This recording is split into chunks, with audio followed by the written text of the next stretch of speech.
નમસ્કાર વિદ્યાર્થી મિત્રો, વર્ષ 2025-26માં તમે કોલેજ કરવા માગતા હો તો તમારે ખાસ કરીને ગુજરાત સરકાર દ્વારા જે જીકાસ પોર્ટલ શરૂ કરવામાં આવ્યું છે તો એના ઉપર તમારે કોલેજમાં કોઈ પણ કોલેજમાં એડમિશન લેતા પહેલાં આની અંદરથી રજિસ્ટ્રેશન કરવું ફરજિયાત છે અને એ જીકાસ પોર્ટલ દ્વારા જ તમે કોઈ પણ કોલેજની અંદર એડમિશન લઈ શકશો.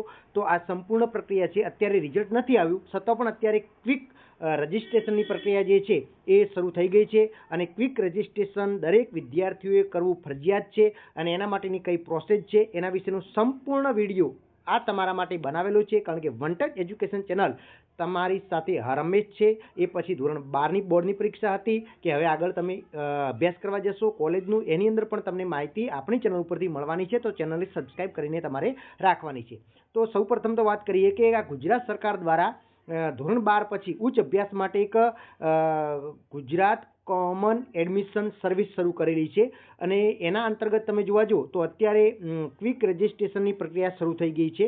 તો એના માટે તમારે શું કરવાનું છે? તો એ પહેલાં તમે જુઓ કે શૈક્ષણિક વર્ષ 2025-26માં તમારે જીકાસ દ્વારા પ્રવેશ પ્રક્રિયા મેળવવાની છે. એના અંતર્ગત ગુજરાત સરકારની 15 જેટલી યુનિવર્સિટીઓ સંકળાયેલી છે અને ગુજરાત સરકારની તમામ કોલેજો જેમાં પ્રાઇવેટ હોય, સરકારી હોય, અનુદાનિત હોય, સેલ્ફ ફાઇનાન્સ હોય, તમામ કોલેજોની અંદર એડમિશન મળવા માટે તમારે જીકાસ પોર્ટલ પર વિના મૂલ્યે પોતાનું ક્વિક રજિસ્ટ્રેશન કરવાની પ્રોસેસ શરૂ થઈ ગઈ છે.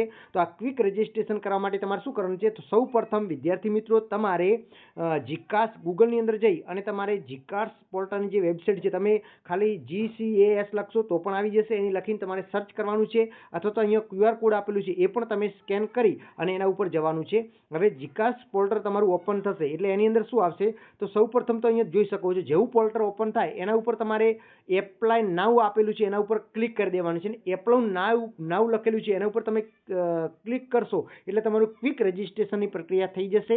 આમ ફરજિયાત છે, દરેક વિદ્યાર્થીઓએ રિઝલ્ટ પહેલાં કરી દેવાનું છે. એટલે જેવું પરિણામ આવે એટલે તમારે બાકીની વિગત ફિલફોપ કરી અને તમે આગળની પ્રોસેસ કરી શકશો. હવે એપ્લાય નાઉ ઉપર ક્લિક કરશો એટલે તમારે એક આવું બોક્સ ખુલીને આવશે. હવે આની અંદર તમારે ધ્યાનથી વિગતો ભરવાની છે. સૌ પ્રથમ તો અહીંયા અભ્યાસક્રમનો પ્રકાર એટલે કે તમે કયો અભ્યાસક્રમ કરવા માંગો છો એના ઉપર ક્લિક કરશો એટલે અલગ અલગ BA છે, BCom છે, MA છે, જે કંઈ તમે કરવા માંગતા હો, 12માં પછી BA હોય, BCom હોય, BSc હોય તો એ ઓપ્શન ખુલીને આવશે. એ તમારે ક્લિક કરી લેવાનું છે. પછી જો તમારી પાસે અપાર ID બનાવેલું હોય એટલે કે તમે 12માં ભણતા છો તમારે અપાર ID ક્રિએટ કરી છે તો અહીંયા અપાર ID તમારે હોય તો નાખવાની છે, ન હોય તો ચિંતા કરવાની નથી. પછી તમારું નામ નાખવાનું છે માર્કશીટ મુજબ, જે તમારી 12માની માર્કશીટમાં તમે ફોર્મ ભરતી વખતે જે નામ તમારું આપ્યું હોય એ જ પ્રમાણે તમારે અહીંયા નામ ફિલઅપ કરવાનું છે. પછી તમારી કેટેગરી, તમે કઈ કેટેગરીમાં આવો છો, SC BC છે, ST છે, EWS છે, SC છે કે જનરલ છે, એ કેટેગરી ફિલઅપ કરવાની છે.